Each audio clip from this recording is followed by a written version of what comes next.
let's talk about shooting still lifes. Still lifes technically are inanimate objects. They can be either found still lifes or setup still lifes. What I've done here, this is a setup still life, meaning I have found these elements from different sources, combine those and shooting them as a tabletop still life. A found still life would be something that exists that I walk by and I go, oh wow, that is awesome, boom, click it. I do that, and I'm going to show you how to do that, but right now I'm talking about setup still lifes, inanimate objects that are set up specifically for photography.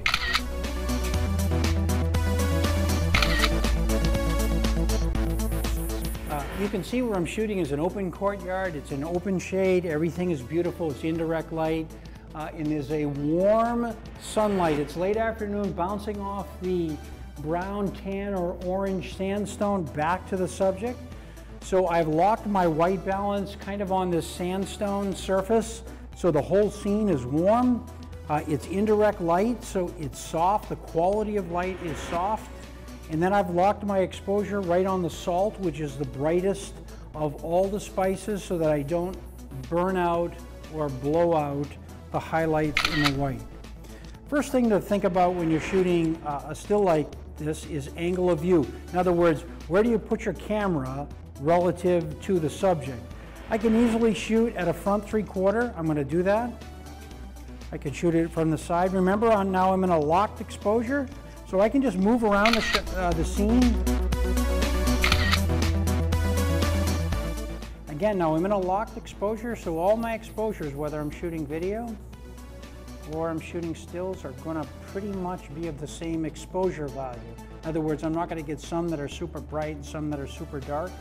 They're all going to look like they're from the same still life setup scene. Wow.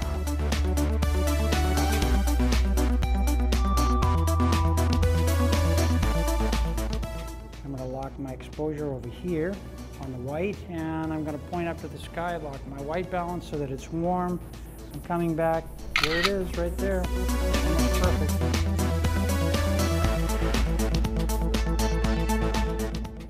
Again, you got to keep in mind, even when you're shooting a still life, you're shooting with a fixed lens, an f2.2 lens.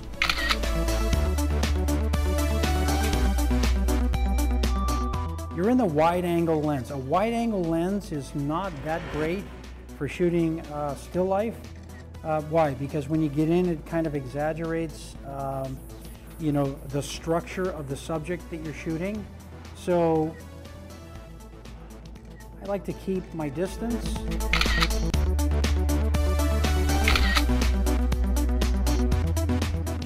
You know, one of the really hard things about the iPhone, all iPhones, the 5S, the 5, the 4S, the 4, is they have a tendency not to record reds very good. So you have to really be careful when you're shooting reds.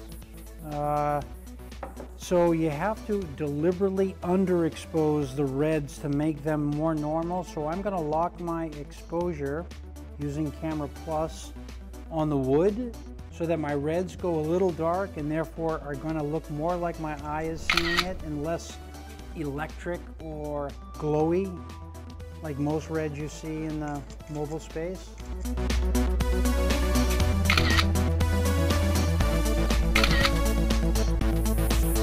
This is a found still life. In other words, this is a still life that I found. It exists.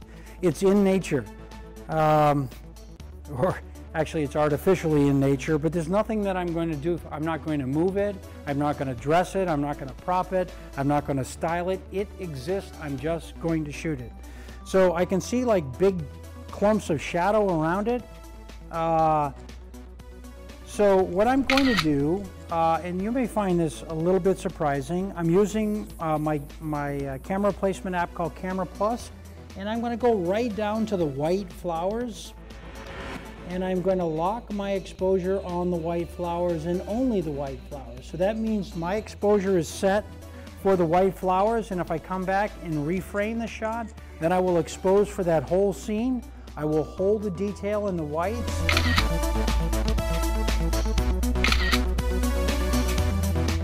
And on Camera Plus, they have an exposure compensation dial, so I can dial up the exposure or dial down the exposure 2 shots. In this case, I'm going to dial it up about a half a stop, and let's see what happens there.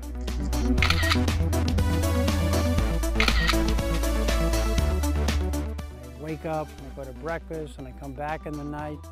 There's just something that pulls me into this scene, not unlike a lot of other scenes that I've shot in my professional career.